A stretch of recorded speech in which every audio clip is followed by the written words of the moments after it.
Hey everybody, today is February 22nd, 2026, and I've been kind of trying to stay in the loop a little bit more lately, and there's a couple new things that don't directly have to deal with targeting and this technology, but it's extremely, extremely important for us and the world and what things are going to be looking like in the near future. So while I wasn't necessarily old enough to have been dramatically affected by the housing collapse of 2008, I lived through it. And there's a lot of people now that have stories and that really, really, really lived through that housing collapse. So that all happened, summarizing it quickly like a Sparks Notes version, because of subprime mortgages. So essentially mortgages being offered to people that they knew that they weren't going to pay them back. And then essentially the banks, the hedge funds, the secondary market continued to repackage those mortgages in various different ways and then push them on and push them on and push them on to the next person, to the point where the secondary market was essentially lying to itself to generate more income, knowing that the product that they're selling is a ticking time bomb. And then the entire market was collapsing right before their eyes. Okay. So Larry Fink and BlackRock and the correlated parties knew that was happening most likely a year before it even happened. So they could see the writing in between the lines. Instead of them ringing the alarm bells, they just kept on cashing out and kept on cashing out. And what did that do? That made them the sole financiers moving forward. So that 2008 economic collapse was one of the biggest wealth shifts in our recent history. So that happened to make the wealthy wealthier, to make the poor poorer, and it took a ton of money from us. So a big problem that's about to happen right now, that's been talked about, is making Fannie Mae and Freddie Mac, I'm fucking them up a little bit, and I almost got a license in mortgage loan origination as well.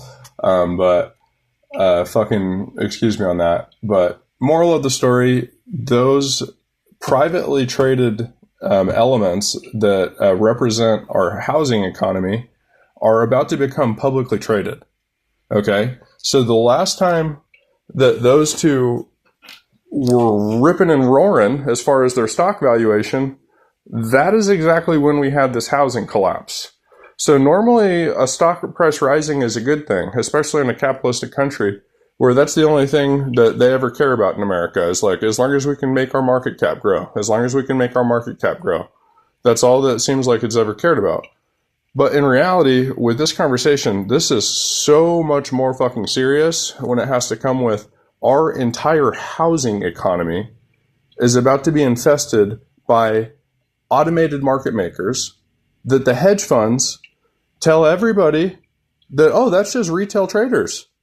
No, it is not retail traders. On every platform, whether it's Webull, whether it's Robinhood, whether it's a crypto exchange, they are infested by automated market makers. That's AI trading by fucking hedge funds. Now, does that happen in a secondary market? No, it doesn't. The trading is completely different. It looks nothing like that. It looks absolutely nothing like ours. So why the fuck is that? Why is it that their stock market is easy to read, unmanipulated? Well, to an extent, it's less manipulated.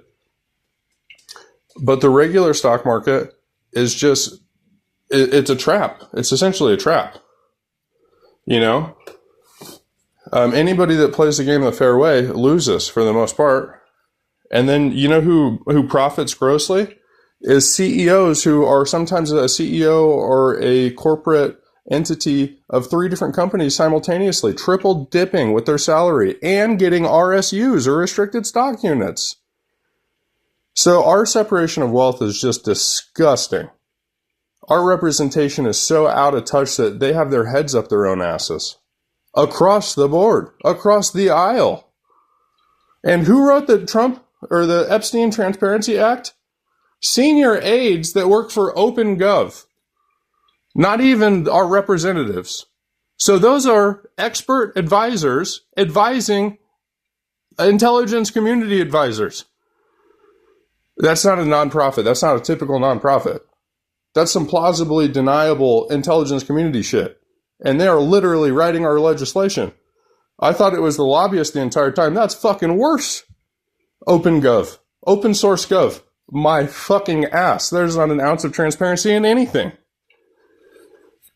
And another important thing, to circle back, that housing thing is a gigantic fucking problem. A huge fucking problem, okay?